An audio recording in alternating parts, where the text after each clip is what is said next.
Hello friends, मैं आज फिर से एक छोटी सी कहानी आपके सामने लेके आई हूँ। तो अगर कहानी थोड़ी सी अच्छी लगे तो मतलब हर हर महादेव लिख लेना, बस बाकी और कुछ नहीं। एक बार भोले शंकर जी अपनी पार्वती जी से कहने लगे, हे प्रिय, ये संसार जो है ना, ये विचित्र मोह माया में फंसा हुआ है। हर इंसान पैसे के पीछे भाग रहा है, अपने सुख के पीछे भाग रहा है। तो मतलब विचित्र मोह माया में फंसा हुआ है। ये हर इंसान सोच रहा है मेरे पास पैसा होगा तो मेरे को सुख होगा, लेकिन कई बार पैसा होने के बावजूद भी शारीरिक और मानसिक तनाव रहते हैं हर इंसान को। तो धन तो उतना ही होना चाहिए उसके पास जो प्रभु की इच्छा हो, तो उससे बहुत ही सुख शांति मिलती है। तो इसी के आधार पर भोले शंकर जी ने माँ पार्वती जी को कहानी सुनाई कि हे प्रिय, एक बार एक गांव में एक लकड़हारा रहता था। वो बहुत ही भगवान का नाम भी लेता था और एक टूटी फूटी सी झोंपड़ी में रहता था। एक बूढ़ी सी माँ, दो बच्चे और एक पत्नी थी उसकी। तो वो रोज़ सुबह जंगल में लकड़ियाँ काटने के लिए निकलता था और रात को वो घर वापस आता था। तो उसमें से जो दिन में थोड़ा सा भी जो टाइम उसको मिलता था, तो वो एक फटी हुई चटाई लेके उस प्रभु का ध्यान करता था। तो फिर रोज़ वो जाता और वहाँ से लकड़ियों को बेचकर जो भी उससे पैसे थोड़े ज़्यादा जो बनते थे, वो उसी से राशन वगैरह जो भी है लाता था। फिर भी उसके घर का गुजारा जो था वो अच्छा चल नहीं रहा था। फिर भी वो रोज़ जो भी उससे टाइम मिलता तो वो उस प्रभु का नाम लेता था। तो उसकी एक बूढ़ी माँ उसको देखती रहती थी। तो एक दिन उसको बोली कि बेटा, अरे बेटा, तू रोज़ उस प्रभु को याद करता है पर तेरे प्रभु ने उसको कुछ नहीं दिया। तो वो बोला कि माँ, मेरे कर्म में मैंने कर्म ही ऐसे किए होंगे, जब मेरे भाग्य में ही इतना लिखा हुआ है तो क्या है, हो सकता मैं नाम ले रहा हूँ, हो सकता है मैं उसी के मतलब नाम के सहारे ही मैं जी रहा हूँ, उसी से मैं तो मेरे को शक्ति मिलती है मतलब काम करने की। तो हो सकता है मैं उसी के सहारे जी रहा हूँ माँ। तो माँ फिर उसके स्नेह की दृष्टि से उसके चेहरे को देखती हुई चुप हो गई कि मैं ज़्यादा कैसे बोलूँ। तो उसको तकलीफ़ होगी तो माँ चुप हो गई। होते होते होते उसको जो उसके पड़ोसी थे वो भी तरह तरह की बातें करते थे, मैं गरीब है, ये है, वो है। तो आजकल होता भी है ना, कोई गरीब बंदा है तो उसको रिश्तेदार क्या कोई भी बुला के राज़ी नहीं होता है। आजकल बहनें हो चाहे भाई हो, तो बहनें भी उसी के पास जाती है जो भाई उसको दे। तो जो गरीब हो तो उसी को भी मुँह देखना पसंद नहीं करती। तो इसी तरह वो मतलब वो उसी पैसे से अपनी गुजर बसर कर रहा था।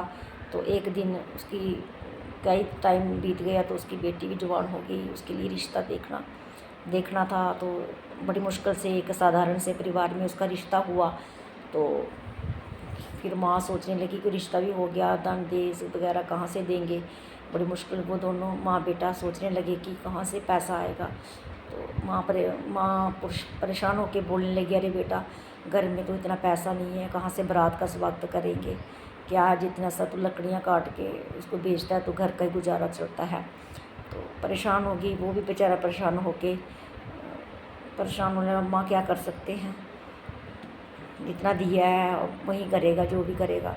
तो इतने से माँ जो थी उसने वो अंदर गई, छोटा सा टैंक रखा था, वो भी छुपा के बेटे से कि हो सकता बेटे को पता चले तो ये कहीं बेच ना दे।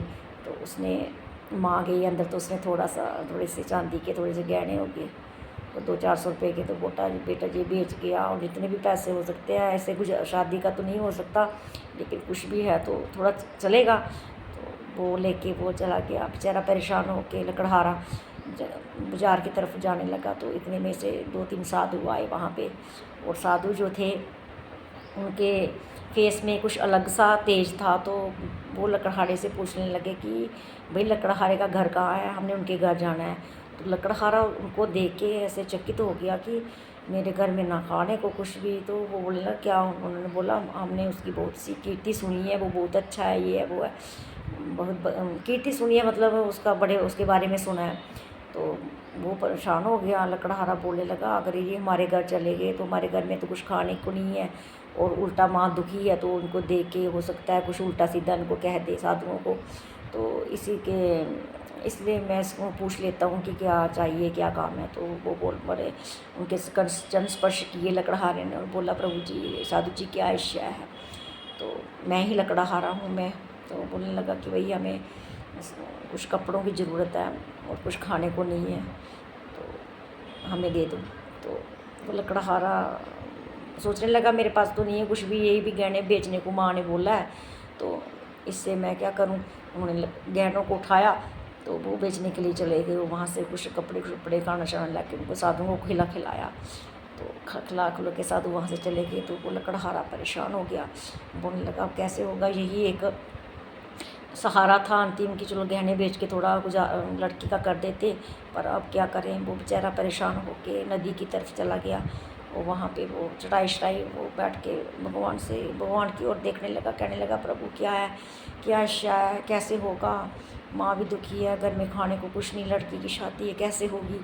तो वो परेशान होके वहाँ पे जप करने लगा। इतने में माँ देख ही रही थी कि बेटा नहीं आया, अभी शहर गया था गहने बेचने, वो आया नहीं, क्या हुआ। तो इतने से अंदर जाने लगी तो इनसे पीछे से आवाज़ आई, माँ माँ। तो माँ देखने लगी कि बहुत सी बैलगाड़ियाँ लदी हुई आई है सामान की। तो वो बेटा को देखने लगी, भाई इतने से गहने 200-400 के, तो इतनी बैलगाड़ियाँ आ गई। तो वो संदेह की दृष्टि से उस अपने बेटे को देखने लगी, बोलने लगी कि ये कहाँ से जितना सामान लेके आया है।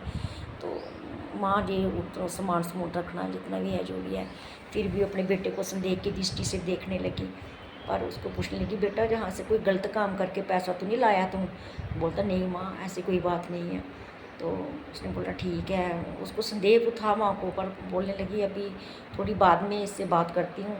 इतने में से पूरा सामान रखा। तो उसके शादी थी दूसरे दिन, तो शादी शुद्धि मतलब कर के मतलब इतना स्वागत किया, दहेज दिया, अच्छा स्वागत किया। पड़ोसियों ने भी अच्छा खाया, पड़ोसी भी देख के बोलने लगे भाई इसका क्या भाग्य है, ये तो कल इतना निर्धन और गरीब था, खाने को कुछ नहीं था, जी कहाँ से आया ये वो, इसका तो भाग्य बहुत अच्छा है। ऐसे सोचने लगे सारे। तो उन्होंने बरातियों का स्वागत बहुत अच्छी तरह किया। लड़की को गहने हर चीज़ सभी के गहने से मतलब गहने दिए, दहेज दिया, हर चीज़ दी लड़की को। और खुद वो जो लकड़हारा था वो बरातियों का जो जूठे बर्तन थे खुद साफ़ करने लगा, शुद्ध खुद उठाया। तो माँ बोलने लगी बेटा सेवक हैं, काम करने वाले जो हैं, तो खुद क्यों उठा रहा है। तो बोलता नहीं माँ कोई बात नहीं है, बरातियों का स्वागत करना हमारा धर्म है, हमारा कर्म है, इसमें कोई नहीं कुछ नहीं है। तो माँ चुपचाप करके देखने लगी कि कुछ बात है जो बेटा मेरे से छिपा रहा है। इतना धन कहाँ से आया, ये कैसे हो सकता है, मतलब इतना मतलब सामान, मतलब इतने तो जो हमारे नगर का सेठ है उसके पास भी नहीं, ये कहाँ से लाया। फिर भी माँ ने लड़की को विदा करके लकड़हारे ने जब वो अंदर आया तो माँ पूछने लगी बेटा ये कहाँ से लाया तूने। तो बोलता माँ ऐसे कोई बात नहीं है, मैंने कोई चोरी नहीं की, कोई कुछ नहीं लिया माँ, तू विश्वास रख। पर माँ विश्वास कहाँ रखे। तो माँ को बोलने लगा माँ मैंने 2 दिन से मैं काम पे लगा हूँ, आज मेरे को थोड़ा संतुष्ट हुआ हूँ कि लड़की की शादी हो गई बड़े तरीके से, तो अभी मैं थोड़ी रेस्ट कर लेता हूँ। तो माँ ने भी समझा चलो बेटा थका हुआ है तो उसको रेस्ट कर रहा है तो करने दो। जब 1 घंटा हो गया तो माँ उसके कमरे में फिर जाने लगी उससे पूछने के लिए कि कहाँ से लाया जी वो। तो जब देखा तो वो वहाँ था ही नहीं नहीं था। तो माँ को पता था कि जब मेरा बेटा कुछ नाराज़ होता था, जब कुछ होता था तो वो गंगा के तट पे चला जाता था, फिर वो गई मेरा बेटा वहीं पे होगा। वो जो बैलगाड़ियाँ लद के आया था वही वो लकड़हारा नहीं था, वो लकड़हारे के रूप में भगवान जी आए थे।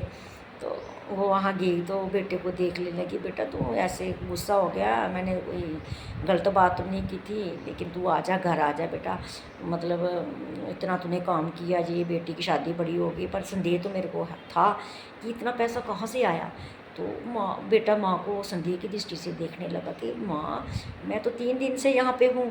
तो बोलती नहीं बेटा तू झूठ बोल रहा है, नहीं बोल।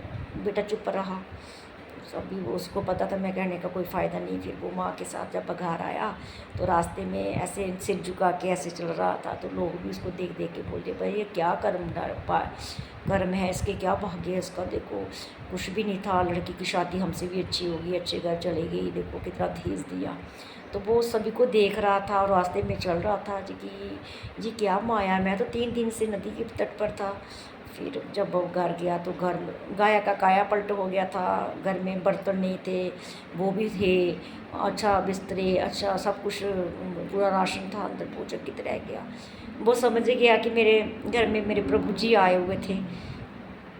तो वो माँ को बोलने लगा, माँ देखो, तो आप कहते थे ना कि तू कुछ नहीं करता, ये है वो है, तू कोई काम नहीं करता, मतलब तू एक ही लकड़ी का काम करता है, तो सारा दिन भगवान का नाम लेते रहता है, क्या भगवान ने दिया। देख माँ, आज मेरे प्रभु साक्षात मेरे घर में आए थे। तो माँ भी समझ गई कि हाँ बाकी वही आए थे। तो मैं थोड़ी कहानी थोड़ा शार्ट करके बता रही हूँ। तो फिर वो समझ गए कि मेरे घर प्रभु आए थे। तो इसलिए हमें इस कहानी से हमें ये शिक्षा मिलती है कि हमें उस प्रभु पर, उस परमात्मा पर अटूट विश्वास श्रद्धा रखनी चाहिए। कई बार होता है कि हम बोलते हैं कि प्रभु जी हमारे पास ये नहीं है वो नहीं है, पर उसको पता होता है मैंने उनको कब देना है, किस समय इसकी ज़रूरत होगी। लेकिन अगर भाग्य में हो ना तो मिल जाता है, अगर भाग्य में नहीं ना हो, अगर विश्वास हो उस प्रभु पर, उस परमात्मा पिता परमेश्वर पर, तो वो सब कुछ देते हैं। वो इंसान की नीयत देखते हैं कि कैसी है। इसलिए हमें प्रभु पर सच्ची निष्ठा, विश्वास, श्रद्धा रखनी चाहिए।